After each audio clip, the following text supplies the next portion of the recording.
السلام علیکم۔ آج ہمارے لیکچر کا موضوع علامہ زرنوجی۔ علامہ زرنوجی عرب کے عظیم فلسفی، دانشور اور ماہر تعلیم ہیں۔ آپ 1170 میں پیدا ہوئے اور آپ نے 85 سال کی عمر پائی۔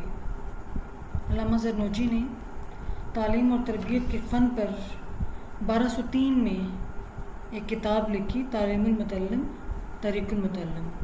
اس کتاب کو ہدایت نامہ متعلم کا نام دیا جا سکتا ہے۔ علامہ زرنوجی نے تعلیم المتعلم میں یہ بتانے کی کوشش کی ہے کہ طلبہ سخت محنت کے باوجود کامیابی حاصل کیوں نہیں کرتے اور وہ ناکام کیوں رہتے ہیں۔ ان وجوہات کی نشاندہی میں تعلیم، اس کے محرکات اور اس کے مختلف طریقوں سے بحث کی گئی ہے۔ آپ نے کتاب میں مختلف نفسیاتی حوالوں سے بھی بحث کی ہے کہ طلبہ کو پڑھائی کے لیے کس طرح راغب کیا جائے، اور آپ نے ان تدابیر کی نشاندہی کی ہے اور ان تدریسی طریقوں کی طرف رہنمائی کی ہے کہ جس سے طلبہ کی کارکردگی بہتر کی جا سکتی ہے۔ اس کی روشنی میں آپ نے اپنی ایک ایسی تدریسی حکمت عملی معلمین کو فراہم کی ہے کہ جس سے اساتذہ اپنے لیے رہنمائی حاصل کر سکتے ہیں۔ اب ہم چیک کرتے ہیں کہ علامہ زرنوجی تعلیمی تصورات کے سلسلہ میں کیا کہتے ہیں۔ علامہ زرنوجی کی تعلیمی تصورات کی بنیاد دین اسلام پر ہے۔ آپ ایک باعمل مسلمان ہیں اور آپ نے جو کتاب لکھی ہے اس میں اساتذہ اور طلبہ دونوں کے لیے ہدایات ہیں۔ علم کی اہمیت کے سلسلہ میں انہوں نے حضرت محمد مصطفیٰ صلی اللہ علیہ وآلہ وسلم کی اس حدیث کو بنیاد بنایا کہ علم حاصل کرنا ہر مسلمان پر فرض ہے۔ وہ فرماتے ہیں کہ ایک فرد تمام علوم حاصل نہیں کر سکتا، اس لیے کہ تمام علوم کا حاصل کرنا فرض نہیں ہے۔ تاہم طالب علم جو بھی علم حاصل کرے اسے چاہیے کہ وہ اس علوم کے متعلق تمام اصول اور ضوابط کو جاننے کی کوشش کرے، یعنی ایک علم جو حاصل کرے تو اس کو مکمل طرح سے جانے۔ آپ علم کی فضیلت اور وسعت کے سلسلہ میں امام ابو حنیفہ کا ایک مشہور قول نقل کرتے ہیں کہ استاد ہر وقت اپنے علم میں اضافہ کرتا رہے اور امیر لوگ استاد کے امامے کی عزت کریں اور اپنی جیبوں میں وسعت پیدا کریں۔ اب اس قول سے ہمیں یہ پتہ چلتا ہے کہ آپ اس خیال کے حامی ہیں کہ امراء اور فضلاء جو ہیں کسی بھی سوسائٹی کے اندر، جو مخیر حضرات ہیں، ان کو چاہیے کہ وہ اپنی سوسائٹی میں رہنے والے اہل علم لوگوں کی قدر کریں، ان کو ہر لحاظ سے اپنی مدد فراہم کریں، اخلاقی طور پر بھی اور مالی طور پر بھی۔ اور استاد کو جو مرتبہ حاصل ہوا ہے دراصل وہ علم کی وجہ سے ہوا ہے۔ تو جو لوگ علم کی قدر کرتے ہیں وہ علم پھیلانے والے یعنی معلم کی بھی قدر کریں گے۔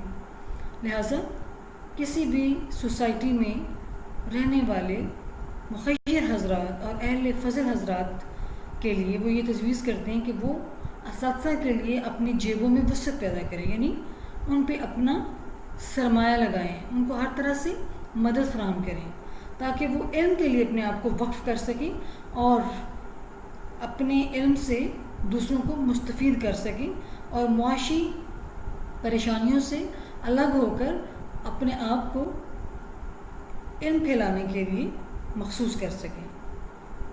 علامہ زرنوجی کے نزدیک مقاصد تعلیم میں سب سے بنیادی مقصد رضا الہی کا حصول ہے اور آخرت کی کامیابی۔ آپ اس شخص کو بد نصیب خیال کرتے ہیں جو اس مقصد کے لیے علم حاصل کرتا ہے تاکہ لوگ اس کی عزت کریں اور اس کو تحفے تحائف پیش کریں، اس کو مختلف القابات سے نوازیں۔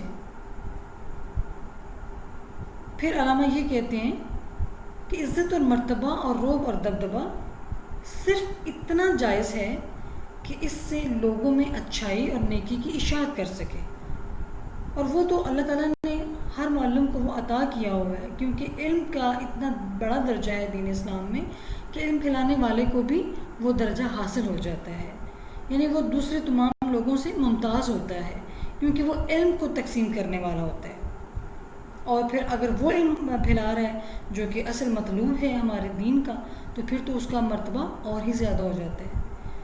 یعنی امر بالمعروف اور نہی عن المنکر کا فریضہ سے انجام دے رہا ہے، تو پھر تو اس کا مرتبہ اور فضیلت لوگوں میں اور زیادہ ہوگی. پھر وہ یہ کہتے ہیں کہ علامہ کہتے ہیں کہ اساتذہ کو ان تمام چیزوں سے بچنا چاہیے جن سے اہل علم حضرات کی عزت میں کمی واقع ہو. یعنی وہ کہہ رہے ہیں کہ استاد کو چاہیے کہ وہ اپنے نفس کو تکبر سے بھی بچائے اور اپنے آپ کو غیر ضروری عاجزی اور ذلت سے بھی بچائے. یعنی اس کا مطلب کیا ہے کہ اپنے علم پر فخر تکبر نہ کرے. اگر اس کو اپنے علم کی وجہ سے دنیا میں مرتبہ حاصل ہوا ہے، لوگوں میں عزت حاصل ہے، تو اس کو اللہ کا فضل جانے، نہ یہ کہ اس کو اپنا کمال جانے. اور ذلت نفس سے بچے. وہ کیا مطلب ہے اس کا کہ اپنے آپ کو اتنا کم قیمت نہ کر دے کہ علم کو بیچنا نہ شروع کر دے. لوگوں کے گھروں میں جا کے وہ علم پڑھا رہا ہو. اور دیکھا تو یہ جانا چاہیے کہ ہمیشہ سے یہ دستور رہا ہے کہ پیاسا جو ہوتا ہے وہ کنویں کے پاس جاتا ہے، نہ کہ کنواں خود چل کر پیاسوں کے پاس جائے. تو اس طرح سے استاد کی عزت میں کمی واقع ہوتی ہے. استاد کو چاہیے کہ وہ اپنے مقام اپنے منصب سے آگاہ ہو، لیکن تکبر سے اپنے آپ کو بچائے. نصابی تعلیم کے بارے میں علامہ زرنوجی کہتے ہیں کہ قرآن، حدیث، فقہ اور اصول فقہ اور طب یہ نصاب میں مرکزی حیثیت کے حامل ہوں گے، اور ان کے خیال میں سب سے پہلے قرآن حدیث کی تعلیم دی جائے، اور اس کے بعد ثانوی درجات میں فقہ اور اصول فقہ کی تدریس ہونی چاہیے. ان کے خیال میں فقہ کا علم اتنا ضروری ہے جتنا کہ انسانی زندگی کے لیے خوراک.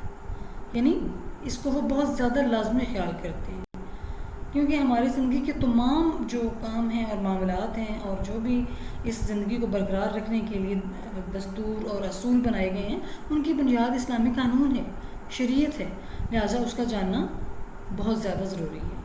اعلیٰ درجوں میں طب کی تعلیم دی جائے، یعنی میڈیسن. تاہم فقہ اور طب جیسے مضامین اختیار کرنے میں طلباء کو آزادی ہو. یعنی یہ ان پر لازمی مضامین کی حیثیت سے نہیں لاگو کیے جائیں گے، بلکہ آپشنل مضامین ہوں گے. اور ان مضامین کے انتخاب میں اساتذہ کو چاہیے کہ وہ اپنے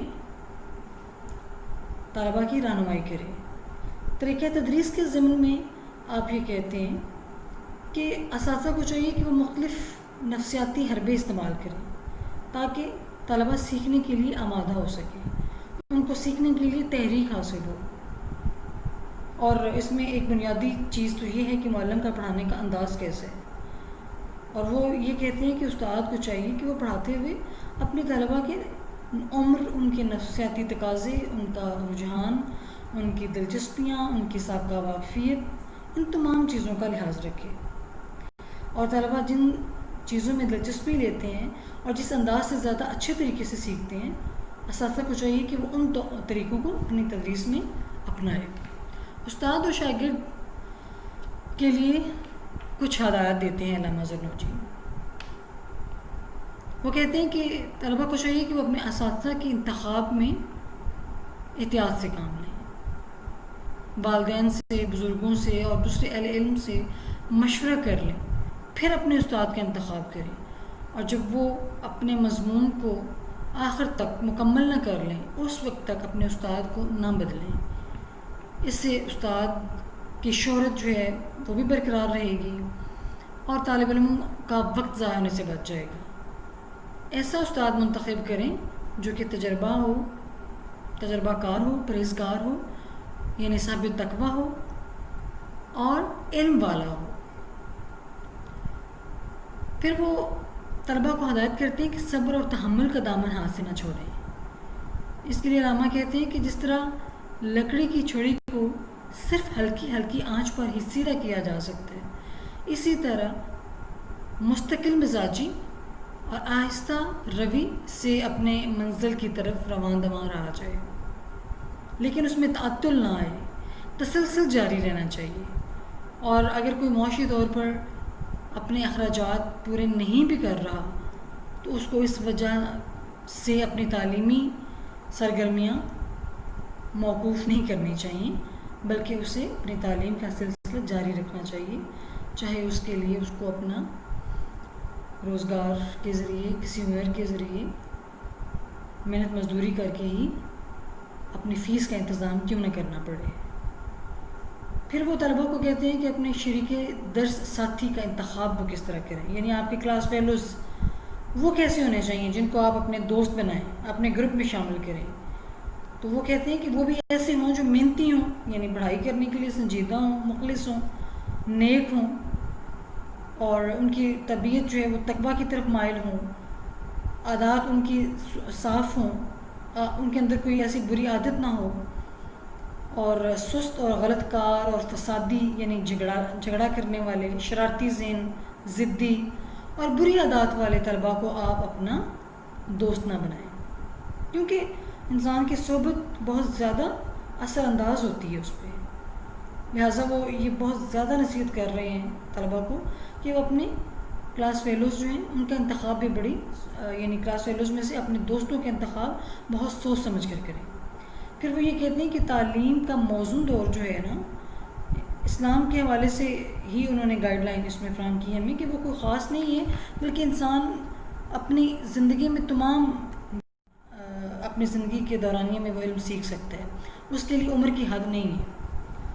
لہٰذا ایک انسان جو ہے وہ اپنی زندگی کو ہر روز ہر لمحہ بہتر بنانے کی کوشش میں لگا رہے اور علم حاصل کرنے کے لیے تگ و دو کرتا رہے۔ پھر وہ طالب علموں کو ہدایت کرتے ہیں کہ مطالعے کے لیے رات کا وقت اختیار کریں، کیونکہ اس وقت خاموشی ہوتی ہے اور بہتر طریقے سے ذہن سیکھ سکتا ہے۔ اس کی مثال وہ اس طرح دیتے ہیں جیسے اونٹ رات کو بہتر سفر طے کرتا ہے، اسی طرح انسانی ذہن بھی رات کے اوقات میں اچھے طریقے سے سیکھنے کے قابل ہوتا ہے۔ اور رات میں بھی وہ کہہ رہے ہیں کہ مغرب کے بعد اور سحری کا وقت، یہ دونوں وقت ایسے ہیں کہ اس میں انسان کو ایک فطری ٹائم ٹیبل کو دیکھتے ہوئے وہ اپنے لیے ایک بہترین ٹائم ٹیبل بنا سکتا ہے، اور ان اوقات کو اگر آپ استعمال کریں تو آپ کا ذہن بہت عمدہ طریقے سے سیکھ پاتا ہے۔ مطالعے کے طریقے کے لیے وہ ہدایت دیتے ہیں کہ رٹا نہیں لگانا چاہیے، فہم حاصل کر کے سمجھنا چاہیے۔ ان کے خیال میں سمجھ کر 2 حروف اگر پڑھے جائیں تو وہ 2 بڑی بوجھل کتابوں کے رٹنے سے بہت بہتر ہیں، لیکن وہ حفظ کی ضرورت سے بالکل بھی انکار نہیں کرتے۔ وہ یہ کہتے ہیں کہ بار بار پڑھا جائے، اگر مشکل ہے مواد اس کو سمجھا جائے، اس کے نکات کو آپ بار بار پڑھیں، اس کو ڈسکس کریں، اور جتنی ریپیٹیشن ہوگی، جتنی زیادہ دفعہ آپ اس کو پریکٹس کریں گے، اتنے ہی زیادہ وہ آپ کے ذہن کا حصہ بنے گا۔ لہٰذا وہ کہتے ہیں کہ اگر آپ نے ایک لیسن آج پڑھا تو اس کو آپ 5 دفعہ دہرائیں، اس سے پہلے والے لیسن کو آپ 4 دفعہ دہرائیں، اور اس سے 1 دن پہلے والے لیسن کو آپ 1 مرتبہ تو ضرور دہرائیں۔ تو اس طرح سے اگر آپ اپنی پچھلے اسباق کو پڑھتے رہیں، ان کی ریڈنگ کرتے رہیں، ان کو ڈسکس کرتے رہیں، آپس میں گروپ بنا کر آپ سٹڈی کریں، سوال جواب کریں، تو وہ لیسن اور اس کے اہم نکات آپ کو ذہن نشین ہو سکتے ہیں۔ پھر علامہ زرنوجی ایک بڑی اہم ہدایت دیتے ہیں اسٹوڈنٹس کو کہ اپنے ہر کام میں اعتدال سے کام لیں، کیونکہ میانہ روی ایک بہترین راہ ہے، چاہے وہ پڑھائی ہے یا وہ روزگار ہے، اس میں مستقل مزاجی اور میانہ روی کا عنصر ہو۔ اس سلسلے میں وہ حضرت محمد مصطفیٰ صلی اللہ علیہ وآلہ وسلم کی حدیث کا حوالہ دیتے ہیں، جس میں آپ صلی اللہ علیہ وآلہ وسلم نے فرمایا، تمہارا ذہن تمہاری سواری کا جانور ہے، اسے اعتدال کے ساتھ استعمال کرو۔ یعنی ذہن جو ہے اس پہ آپ نے چیزوں کو اس طرح نہیں ڈال دینا جس طرح اسٹور میں آپ فالتو چیزوں کو ڈال دیتے ہیں، بلکہ اس کو اتنا دیں جتنا وہ سمجھ سکے، اور جب تک آپ ایک کنسیپٹ کو سمجھ نہ لیں آپ دوسرے کنسیپٹ میں ہاتھ مت ڈالیں، اور سٹیپ وائز چلیں۔ پھر یہ کہ اساتذہ کو بھی یہی تلقین کی گئی ہے کہ وہ بچوں کا ذہنی لیول اور ان کا رجحان دیکھتے ہوئے ان کو پڑھائیں، تاکہ وہ آسان سے مشکل کی طرف جب سیکھنے کے لیے اپنی تدریس ایک نظام عملی میں یہ اصول اپنائیں گے تو اس طرح سے طلباء سیکھنے کے قابل ہو سکیں گے۔